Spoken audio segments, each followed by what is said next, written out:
ये जो टॉपिक मैं शुरू कर रहा हूँ, ये टॉपिक आपको एक रिवीजन किट भी आप लोगों के लिए है और उन लोगों के लिए जिन्होंने नहीं पढ़ा उनके लिए एक पहली क्लास समझ लो। किस चीज़ की? इंस्टॉलमेंट सेल्स की। इंस्टॉलमेंट सेल्स की जब हम बात करते हैं तो सबसे पहले चंद चीज़ें इसके अंदर टर्मिनोलॉजीज़ के हवाले से समझ लो कि देखो, जब हम सेल्स का जिक्र करते हैं तो दुनिया में जो सेल्स हैं हम उसकी दो किस्मों से वाकिफ़ हैं। एक वो सेल जो कैश पे होती है और दूसरी वो सेल जो किस पर होती है? क्रेडिट पर होती है। कैश सेल तो सिंपल है बहुत ही, कैश पे सेल हो गई, ख़त्म हो गई बात। लेकिन क्रेडिट सेल आगे जाके कई मुख्तलिफ उसमें डिवाइड होती है। वैसे तो हम कई तरह से कह सकते हैं, यानी कि इसमें नॉर्मल क्रेडिट सेल जिसको रेगुलर क्रेडिट सेल कहते हैं, जो तुम फर्स्ट ईयर से सुनते आ रहे हो, वो होती है। उसके बाद भी कुछ और होती है, लेकिन उसी रेगुलर क्रेडिट सेल में एक सेल होती है जिसको कहते हैं इंस्टॉलमेंट सेल। इंस्टॉलमेंट का मतलब है क्या? किस्तें। तो बेसिकली इंस्टॉलमेंट में जो सेल्स होती है उसका बुनियादी पर्पस क्या होता है कि जो सेल हुई है वो किस्तों पे वसूली होगी। यानी देखो, रेगुलर क्रेडिट सेल हो या कैश सेल हो, उसमें क्या होता है कि जब भी सेल करेंगे उसके जो पैसे मिलेंगे वो पैसे पूरे मिलेंगे एक साथ। लेकिन इंस्टॉलमेंट सेल में सारे पैसे एक साथ नहीं मिलते, ये पैसे किस्तों में मिलते हैं। अच्छा, अब पहला जो वजह हुई, बाकी तमाम बातें कि आखिर में इंस्टॉलमेंट सेल्स क्या, कि अब इसके लिए जो है ना हमें अकाउंटिंग डेवलप करनी थी। किसके लिए? कि अकाउंटिंग फॉर इंस्टॉलमेंट सेल्स। तो अकाउंटिंग फॉर इंस्टॉलमेंट सेल्स जब हम डेवलप करने गए तो सबसे पहले मसला क्या खड़ा हुआ कि देखो, नॉर्मल अगर सेल होती थी, रेगुलर सेल हो, कैश पर हो या क्रेडिट पे हो, तो फर्ज करो हमने सेल्स की है 1 लाख रुपए की, जिसकी कॉस्ट जो है लेट सपोज कितनी है? 70,000 है। तो प्रॉफिट कितना हो गया? 30,000 है। अब चाहे तुम जो जिसको ग्रॉस प्रॉफिट भी कहते हैं, चाहे तुम कैश वाली सेल करो, चाहे तुम रेगुलर क्रेडिट करो, तुम्हें पैसे 1 लाख कैश सेल में फौरन मिल जाएंगे, रेगुलर क्रेडिट सेल में थोड़े दिनों बाद मिलेंगे। लेकिन कितने मिलेंगे? पूरे मिलेंगे। जिसमें 70,000 रुपए जो है तुम क्या करोगे? कॉस्ट की रिकवरी है, और 30,000 तुम्हारा क्या हो जाएगा? प्रॉफिट हो जाएगा। लेकिन इंस्टॉलमेंट सेल में सिचुएशन ऐसी नहीं होती। इंस्टॉलमेंट सेल्स में क्या होगा कि तुम सेल्स तो करोगे लेकिन उसके पैसे अक्सर तुम्हें एक साथ नहीं मिलेंगे। अक्सर क्या मतलब, उसकी रूल यही है कि पैसे सारे नहीं मिलेंगे। यानी मिसाल के तौर पे तुमने सेल्स की 1 लाख की, ठीक है, उसकी कॉस्ट वही मैं रखता हूं जो वहां रखी थी, 70,000 की कॉस्ट थी। अब कितना है? 30,000 है। तो अब 30,000 जब है तो ये ग्रॉस प्रॉफिट जो 30,000 था, ये 1 लाख रुपए जो तुमने लेने हैं, जो तुम्हारा रिसीवेबल है, अगर क्योंकि उधार पे कर रहे हो और क्रेडिट पे कर रहे हो, तो बात ये कि सारे पैसे एक साथ नहीं मिलेंगे, ये पैसे तुम्हें किस्तों में मिलेंगे। फर्ज करो जिस साल तुमने सेल की, लेट सपोज कि वो 2020 था, और 2020 में तुमने इस 1 लाख में से फर्ज कर लेते हैं थोड़ी देर के लिए सिर्फ पैसे रिसीव किए कितने? 40,000। यहाँ तो जब भी रिसीव करोगे पूरे रिसीव करोगे ना, कितने रिसीव करोगे? पूरे लाख। यहाँ कितने रिसीव कर रहे हो? 40। तो अब 40,000 जो आए तो इसमें कितना हमारी कॉस्ट की रिकवरी है और कितनी हमारी प्रॉफिट की रिकवरी है, हम कैसे मालूम कर सकेंगे? क्योंकि यहाँ 1 लाख आया तो ये 17,000 भी मिल गया और 30,000 भी मिल गया, जबकि यहाँ क्या है? सारे पैसे नहीं आए। तो 40,000 में से कितने पैसे हैं जो कॉस्ट के होंगे और कितने पैसे हैं जो हमारे क्या होंगे? प्रॉफिट के।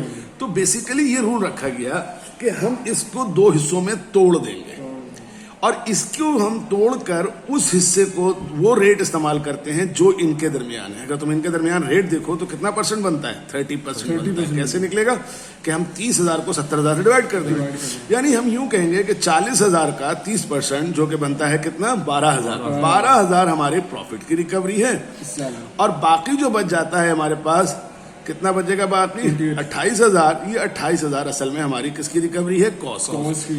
तो याद रखो, नॉर्मल सेल में जितने पैसे मिलते हैं वो पूरे के पूरे हमारी कॉस्ट को भी उसी वक्त रिकवर कर देते हैं, प्रॉफिट को भी रिकवर कर देते हैं। जबकि इंस्टॉलमेंट में ऐसा नहीं होता। कुछ पैसे 20 में मिले, कुछ पैसे जाके कब मिलेंगे? 21 में मिलेंगे, कुछ पैसे अगर बच जाएंगे तो कब मिलेंगे? 23 में मिलेंगे, 22 में मिलेंगे।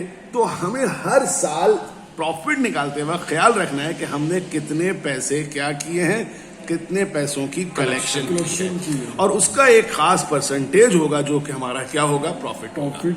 ठीक है। तो अब यहाँ पे 2-3 चीजें आगे सवाल में इंटरव्यू बनाने से पहले समझ लो कि यहाँ सेल्स को अब सिर्फ सेल्स नहीं कहेंगे, यहाँ हम सेल्स को क्या कहेंगे? इंस्टॉलमेंट सेल्स कहेंगे। और चूंकि जब क्रेडिट पे सेल होती थी तो याद है क्रेडिट पे सेल को जो नॉर्मल सेल होती थी उसमें क्या होता था, अकाउंट रिसीवेबल होता था।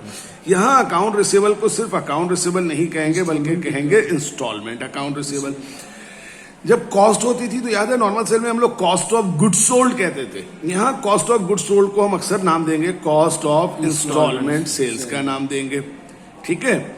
और इसी तरह से जो प्रॉफिट है, चूंकि यहाँ प्रॉफिट नॉर्मल सेल में पूरा मिल जाता था, इसमें सारा प्रॉफिट नहीं मिलता, तो यहाँ प्रॉफिट को जो नाम देते हैं वो नाम देते हैं डेफर्ड ग्रॉस प्रॉफिट, या इसी का दूसरा नाम होता है अनरियलाइज्ड। क्यों भाई, क्यों कहते हैं ऐसा, क्या वजह होता है अनरियलाइज्ड ग्रॉस प्रॉफिट क्यों कहते हैं? क्योंकि जो पैसा है ना वो प्रॉफिट का, वो सारे का सारा फौरन नहीं मिलेगा। देखो ना अभी 30,000 था, कितना मिला 12,000, तो इसका मतलब है बाकी कुछ बच गया ना, इसीलिए शुरू से इसको कहते हैं डेफर्ड। और जब वो मिल जाता है, मिसाल के तौर पे शुरू में ये पूरा 30,000 डेफर्ड ग्रॉस प्रॉफिट था, लेकिन जब साल खत्म हुआ तो 12,000 उसमें से मिल गया, तो जो मिल गया उसको नाम देंगे, क्या नाम देंगे, रियलाइज्ड ग्रॉस प्रॉफिट। और यही अभी हमें निकालना सीखना है कि रियलाइज्ड ग्रॉस प्रॉफिट कैसे निकाला जाता है।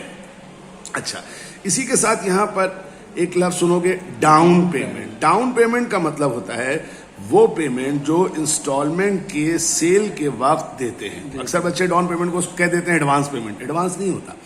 एडवांस तो वो होता है जो सेल होने से पहले होता है, लेकिन डाउन पेमेंट वो होता है जो at the time of sales हो, जिस वक्त साइनिंग हो रही होती है उस वक्त होती है, उसे कहते हैं डाउन पेमेंट।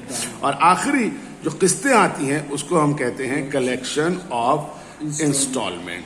तो अब इसी चीज को लेकर ये एक सवाल है जिसको अभी हम करने जा रहे हैं, और ये सवाल है कौन से ईयर का हमने सोचा था, 2005 प्राइवेट का है। सबसे आसान क्वेश्चन था, मैंने इसको भी पिक किया है ताकि बेसिक बात समझा सकूं।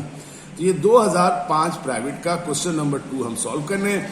देखिए हमेशा सवाल में कंपनी का नाम दिया हुआ है, कह रहा है कि वो परपीचुअल सिस्टम है, ये भी समझा दूंगा एक और सवाल में क्लास में भी, लेकिन परपीचुअल और पीरियोडिक में क्या फर्क है। फिलहाल अभी परपीचुअल के तहत चलिए, कह रहा है कि ये है, और ये आप देखेंगे 5 ट्रांजेक्शन दी है और इसमें फिर ये कुछ रिक्वायर्ड है। अच्छा, इसमें एक और पॉइंट होगा जो अभी मैं आगे जाके दोबारा एक्सप्लेन करूंगा, जो कि रिपोजिशन का है। वैसे मैं इसको अलग करके एक्सप्लेन करूंगा, लेकिन अभी इसमें लेके चल रहा हूं, फिर मैं जब यहां पहुंचूंगा तो इसको अलग करूंगा। अब सबसे पहले आप क्या करेंगे, क्योंकि सवाल का रिक्वायर्ड होता है record the above transaction in journal entries. सबसे पहले आपका काम है, आपने लिखा जनाब कि क्या कर रहे हैं, उमर एंड कंपनी, या उमर है, सॉरी उमर नहीं है, उमर एंड कंपनी, और सेकंड लाइन में आप प्लेस कर दें। यार पेन दूसरा वाला है कोई अच्छा सा, देखो तो बॉल पॉइंट ये थोड़ा सा सही नहीं चल रहा, दिखाओ, जर्नल एंट्रीज, ठीक है। अब पहला पॉइंट पढ़ो, क्या है, sales on instalment basis 450। Calculator अपने सामने रखिएगा। सेल है 4.5 लाख की, तो नॉर्मली सेल की जब क्रेडिट पे सेल होती थी क्या एंट्री बनती थी, account receivable debit sales credit. यहां क्या बनेगी कि अकाउंट रिसीवेबल से पहले, क्या आप शॉर्ट में लिख रहा हूं, यहां पूरा लिख चुका हूं, इंस्टॉलमेंट अकाउंट रिसीवेबल डेबिट और इंस्टॉलमेंट सेल्स क्रेडिट, ये पहली एंट्री बनेगी। कितने अमाउंट से जनाब, 4,50,000 से, ये पहली एंट्री हमारी। इसी तरह से दूसरी एंट्री बनाएंगे, क्या, कॉस्ट ऑफ इंस्टॉलमेंट से। अब ये कॉस्ट ऑफ इंस्टॉलमेंट से, जैसे मैंने कहा कि माजी में उसको कॉस्ट ऑफ गुड्स सोल्ड कहते थे, तो इसकी एंट्री हमेशा बनेगी क्या, cost of instalment sales debit और मर्चेंडाइज इन्वेंट्री क्रेडिट। कितनी अमाउंट बोलता है, 3,15,000 रुपए से आप ये बना देंगे। अच्छा, उसके बाद क्या कहता है, परचेज मर्चेंडाइज ऑन अकाउंट, ठीक है। परचेज मर्चेंडाइज ऑन अकाउंट में क्या करिएगा, थर्ड। अब तो तुम ना कैमरा यही रखना, ये वाला 5 ईयर के जो आइटम है वो लोग खुद पढ़े, 5 ईयर खोल के जो लोग देख रहे हो, आप कैमरे को बिल्कुल अपने मूव नहीं करो, अपनी जगह कॉपी पे रखो। थर्ड में है purchase merchandise on account. Purchases की एंट्री से बनेगी merchandise inventory debit account payable credit. कितने से, 5 लाख। अब देख लो कि इस वक्त अकाउंट है, अगर कल को कह देता परचेज मर्चेंडाइज फॉर कैश, तो हम merchandise inventory debit cash credit कर देते। अच्छा, चौथे नंबर पे क्या एंट्री है, कलेक्शन ऑफ इंस्टॉलमेंट। अच्छा, कलेक्शन ऑफ इंस्टॉलमेंट क्या है, किस्तें रिसीव हुई ना, तो नॉर्मली जब अकाउंट रिसीवेबल रिसीव होता तो हम एंट्री बनाते थे cash debit account receivable credit. यहाँ एंट्री बनेगी कैश डेबिट और इंस्टॉलमेंट अकाउंट रिसीवेबल क्रेडिट। कितने से बनेगी जनाब, 1,50,000 से आप ये एंट्री बना देंगे, ठीक है।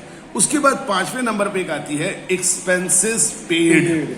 अच्छा, पेड हो गया है तो हम क्या करेंगे, एक्सपेंसेस जो भी है, कभी इंस्टॉलमेंट एक्सपेंस, कभी जनरल एक्सपेंस, पेड हो गया है तो क्रेडिट कर देना किसको, कैश को। आगे जाके एक दो सवालात ऐसे हैं, जैसे तुम इसके बाद अगर प्रैक्टिस करना चाहो तो 2005 प्राइवेट में करा रहा हूं, 2004 प्राइवेट भी कर सकते हो, इसी तरह का सवाल है। वहां पे उन्होंने एक बात लिखी है कि एक्सपेंसेस पेड के साथ साथ एक्सपेंसेस पेबल। मैं दिखा देता हूं, बल्कि इधर कैमरा आप इधर ले आओ जरा से 1 मिनट को, ताकि एक चीज हाथ के हाथ कंप्लीट हो जाए। जैसे अब 2004 प्राइवेट के अंदर अगर एक सवाल आया था, तो यहाँ पे अगर तुम देखो लिखा हुआ है ऑपरेटिंग एक्सपेंसेस पेड। अब इसकी एंट्री तो यही होगी जो मैंने बनाई है, एक्सपेंसेस डेबिट, कैश क्रेडिट, लेकिन यहाँ क्या लिखा हुआ है, ऑपरेटिंग एक्सपेंस पेबल। तो क्या करेंगे इसमें ये करेंगे कि एक्सपेंसेस को इधर दिखाओ, एक्सपेंसेस को डेबिट करेंगे लेकिन कैश क्रेडिट नहीं करेंगे, कैश की जगह पेबल क्रेडिट कर देंगे, ठीक है। और बाद में फिर दोनों एक्सपेंसेस, 2 एंट्री बनेंगी तो दोनों एक्सपेंसेस ऐड होके क्लोज होंगे। तो यहां पर फिलहाल वापस आ जाते हैं सवाल पे। तो हमारे पास एक्सपेंसेस की वैल्यू पेड की थी हमने 4000। अच्छा, अब ये है, समझ लो सारी एंट्रीज कंप्लीट हो गई, ठीक है। अब यहीं पर इससे आगे जाने से पहले अब एक चीज और सुनो। देखो बेटा, जब हम इंस्टॉलमेंट पे सेल करते हैं तो उसमें एक प्रॉब्लम ये होती है कि बाज औकात इंस्टॉलमेंट जो है ना, वो सेल जो है वो क्या हो जाती है, कैंसिल्ड हो जाती है। कैंसिल्ड हो जाती है, कैंसिल का मतलब ये है कि वो शख्स जिसको हमने किस्तों पे चीजें बेची थी, ठीक है, उस शख्स ने हमें किस्तें नहीं दी, और जब उसने हमें किस्तें नहीं दी तो हमने क्या किया, उसको जो चीज बेची थी उससे छीन ली। तो यहां पर एक चीज अभी मैं समझाने जा रहा हूं, लेकिन इसको मैं अगले इसमें अलग से बड़ा तफसील से समझाऊंगा कि किस तरह से होता है। अभी सिर्फ इस पॉइंट में, अगर इधर ले आओ कैमरा दिखा दूं, इस पॉइंट को मैं सिर्फ अभी सॉल्व कर रहा हूं यहां पे, ताकि ये सवाल कंप्लीट कर सकूं। इसको मैं अलग एक लेक्चर में सिर्फ इस पॉइंट को एक्सप्लेन करूंगा, ठीक है। लेकिन फिर जब वो अलग से वीडियो देख लोगे तो फिर उसको यहां से लाके दोबारा लिंक कर लेना। अभी यहां देखो क्या लिखा हुआ है, कैमरा इधर लिया दफा फर्स्ट क्या लिखा है, इंस्टॉलमेंट अकाउंट रिसीवेबल जो कैंसिल हुआ, यानी हमने जब पहले बेचा था उससे जो लेने थे पैसे, वो कितने लेने थे, 25,000। उस 25,000 में से कैंसिल हो गया और हमने उस आदमी से जाके मर्चेंडाइज जो है रिपोजेस कर ली, यानी छीन ली, वापस उठा ली। तो वो कितने की है, 16,000। ये 2 चीजें अभी याद रखना, और अभी मैं इसको यहां समझाने जा रहा हूं, ठीक है। यहां पे 1 मिनट को हमने ये एंट्री कर जगह रखते हैं। पहला काम हमें क्या करना पड़ेगा, सबसे पहले हमें एक कंपटीशन करनी पड़ेगी जिसको हम कहते हैं कंपटीशन फॉर डीजीपी, कि डीजीपी कितना होगा। इसके लिए तुमने सिर्फ ये करना है कि सेल से माइनस कर दो कॉस्ट ऑफ इंस्टॉलमेंट सेल्स। याद करो वहां पे पहले सेल्स लिखी हुई थी, कितनी थी, 4.5 लाख। कितने की कॉस्ट थी, 315। हाँ भाई, क्या आ रहा है माइनस करके, ये हम निकाल रहे हैं डीजीपी, डेफर्ड ग्रॉस प्रॉफिट। हाँ भाई, 450 से 315 माइनस किया, 1,35,000 का क्या आ गया, प्रॉफिट, जो इस सेल पे था, जो आज किया है। इसी के बाद अगली कंपटीशन हमें करनी पड़ती है जिसे हम कहते हैं कंपटीशन फॉर डीजीपी का रेट। आखिर प्रॉफिट का रेट क्या होगा, याद होगा मैंने भी यहां सिखाया था ना कि रेट होता है, कैसे निकालते हैं, फॉर्मूला होता है डीजीपी रेट निकालने का, DGP upon instalment sales into 100। DGP कितना निकाला, अभी इधर निकाला, 1,35,000। सेल्स कितनी निकाली थी हमने, सेल्स हमने निकाली क्या थी, सेल्स तो दी हुई थी 450 इंटू 100, कितना आया भाई, 30। पक्का, क्या कर रहे हो यार, 30%, हाँ श्योर, 30% का प्रॉफिट, यानी एक डिवाइड कर लो, 1,35 डिवाइडेड बाई 4,50,000। हाँ, 300 से मल्टीप्लाई करो इसको, क्या तुमने 1 जीरो बढ़ा दे रहा है मेरे ख्याल में, ये कर रहे हो तुम, ठीक है, 30% ही आ रहा है, 30% आ रहा है। अच्छा, ये आ गया। तीसरी कंपटीशन होगी कि आखिर हमें प्रॉफिट कितना मिला, उसके लिए होता है competition for RGP, realise gross profit. अब इसके लिए क्या करना है, इधर आओ, दोनों कैश कलेक्शन प्लस, बल्कि दोनों तो नहीं, एक ही है। कितना कैश कलेक्शन हुआ है, 150। तुम क्या करो, जो कैश कलेक्शन हुआ है उसके ऊपर डीजीपी का रेट अप्लाई कर दो। तो अब देखो क्या निकलेगा, आरजीपी, कैश कलेक्शन कितना था, 150।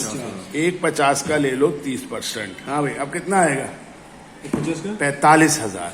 45,000 आपके पास 1,50,000 का होगा, 15 3 45, 45,000 आरजीपी होगा। तो बेसिकली अब यहाँ पे मैं अभी रिपोजिशन वाली एंट्री बनवा रहा हूँ। छठी एंट्री ये बनेगी, क्या बनेगी पता है, क्लोजिंग होती है ये एंट्री।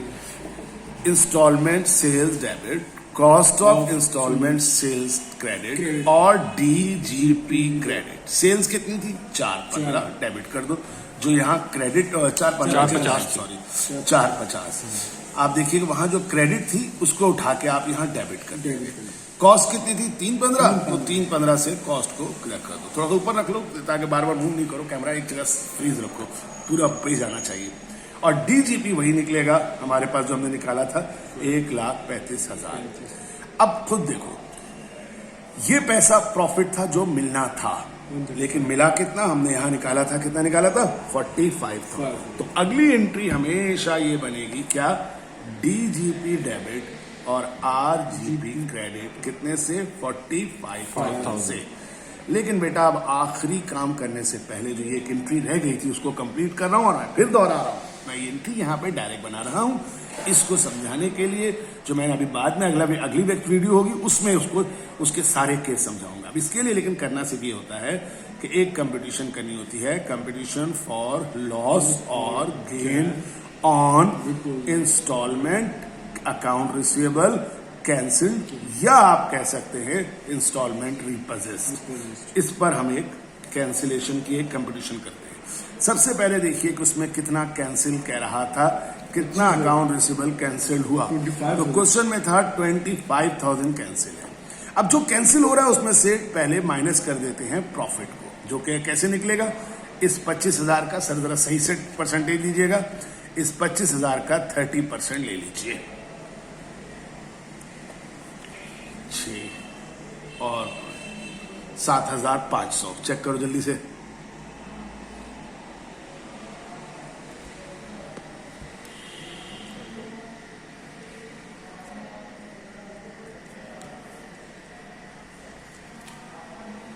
इतना टाइम नहीं है, दूसरी क्लास शुरू हो जाएगी। 25,000 का लेना है, कितना परसेंट? 30%। कुछ नहीं करो, 0.3 से मल्टीप्लाई कर दो, 7,500। 25,000 से आप 7,500 को माइनस करो, ठीक है? 25,000 माइनस 7,500 कितना आया? 17,500। इसको हम कहते हैं, ये है हमारी उस एसेट की बुक वैल्यू। इसमें से माइनस कर दो जितने की रीपजेज मर्चेंडाइज की वैल्यू थी सवाल में, तो वो है 16,000 है जी, 16,000। तो 16,000 माइनस करने का मतलब है कि 1,500 रुपए का हमें क्या हुआ? Loss on reposition. अब एंट्री कैसे बनेगी इसकी? इसकी एंट्री बनेगी हमारे पास छठी, DGP debit, merchandise inventory debit, और लॉस हुआ है तो लॉस ऑन रिपोजिशन और इंस्टॉलमेंट अकाउंट रिसीवेबल उस अमाउंट था जितने से कैंसिल हुआ है, क्रेडिट कर दो 25,000। प्रॉफिट 7,500 था, 7,500 लिख दो। इन्वेंट्री 16,000 की आई, 16,000 लिख दो। लॉस 1,500 आया, 1,500 यहाँ लिख दो, ठीक है? लेकिन इस एंट्री की तफसील अगली वीडियो में देख लेंगे। लास्ट एंट्री ये होती है, इसके बाद जो बनती है वो होती है आरजीपी डेबिट 45,000 से, और जो एक्सपेंस यहाँ था उसको क्रेडिट करो क्योंकि प्रॉफिट की तरफ बढ़ रहे हैं, 4,000 से। और लॉस ऑन रिपोजिशन कितना था? 1,500 था। तो 45,000 से, ऑन करो अपना कैलकुलेटर, 45,000 से 4,000 और 1,500 माइनस करके जो प्रॉफिट है वो ट्रांसफर कर दोगे रिटेन अर्निंग में, ठीक है? पता नहीं क्या आ रहा है, माइनस करके बता देंगे। यहाँ पे 45 से 4 और कितना हो जाएगा? मेरा ख्याल है ये आ जाएगा 40,500। 40,000 नहीं आएगा, अच्छा 39,500 आ जाएगा, ठीक है? तो ये है पहली एंट्री, इस तरह से करेंगे। इसके कंप्लीट कर लेता हूं तो फिर ये वीडियो आपको हक लग जाएगी, ठीक है? Thank you very much.